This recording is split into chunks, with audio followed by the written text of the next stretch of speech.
ಯಾವುದೇ ತೀರ್ಮಾನಗಳಂಥದ್ದು ಆಗಿಲ್ಲ. ಇವತ್ತೇನು ರಾಜ್ಯಪಾಲರು ತಗೊಂಡಂತಹ ತೀರ್ಮಾನ ಅದು ಸಂವಿಧಾನದ ವಿರುದ್ಧವಾಗಿದೆ ಅಂತ ಹೇಳುವಂಥದ್ದು ನ್ಯಾಯಾಲಯದ ಮೊರೆ ಹೋಗಿದ್ದೇವೆ. ಆ ಪ್ರಕರಣಕ್ಕೆ 29ನೇ ತಾರೀಕು ತನಕ ನಮಗೆ ಏನು ಅವಕಾಶ ಸಿಕ್ಕಿದೆ. ನಮಗೆ ವಿಶ್ವಾಸ ಇದೆ. ಯಾಕಂದರೆ ಸೆಕ್ಷನ್ 17A ಅದು ಬಂದಿರುವಂಥದ್ದು ತನಿಖಾ ಸಂಸ್ಥೆಗಳಿಂದ ಅದನ್ನು ಅನುಮತಿ ಕೇಳಿದಂಥ ಸಂದರ್ಭದಲ್ಲಿ ಅನುಮತಿ ಕೊಡಬೇಕಾಗಿರುವಂಥದ್ದು. ಖಾಸಗಿ ದೂರ ಮೇಲೆ ಇವರು ತನಿಖೆಗೆ ಆದೇಶ ಮಾಡಿದ್ರೆ ಯಾರು ತನಿಖೆ ಮಾಡೋರು?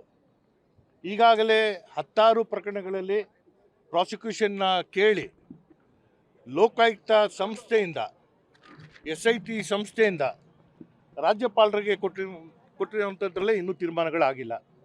ಇಲ್ಲಿ ಯಾವುದೇ ಪುರಾವೆಗಳಿಲ್ಲ, ದಾಖಲಾತಿಗಳಿಲ್ಲ.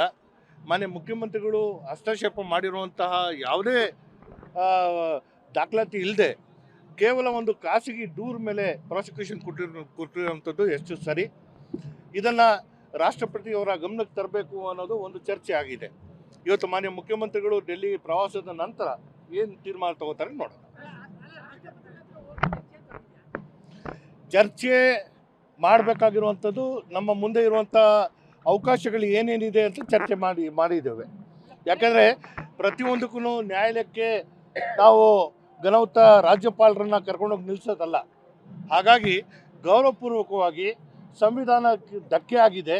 ಸಂವಿಧಾನಕ್ಕೆ ಧಕ್ಕೆ ಆಗಿರುವಂತಹ ಸನ್ನಿವೇಶದಲ್ಲಿ ರಾಷ್ಟ್ರಪತಿಗಳ ಮಧ್ಯಪ್ರವೇಶ ಆಗಬೇಕು ಅನ್ನೋದನ್ನು ನಮ್ಮೆಲ್ಲರೂ ಬಯಕೆ. ನೋಡಿ, ಯಾವಾಗ ನಮ್ಮ ಘನವಂತ ರಾಜ್ಯಪಾಲರ ಕಚೇರಿ ಒಂದು ರಾಜಕೀಯ ಪಕ್ಷದ ಕಚೇರಿಯಾಗಿ ಪರಿವರ್ತನೆ ಆಗಿದೆ, ನಮ್ಮ ಹತ್ರ ಬೇರೆ ವಿಧಿ ಇಲ್ಲ. ನಾವು ರಾಷ್ಟ್ರಪತಿಗಳ ಹತ್ರನೇ ಹೋಗ್ಬೇಕಾಗಿರುವಂಥದ್ದು. ಇಲ್ಲ, ಇನ್ನೂ ಯಾವುದು ಮಾಡಿಲ್ಲ ಅದು.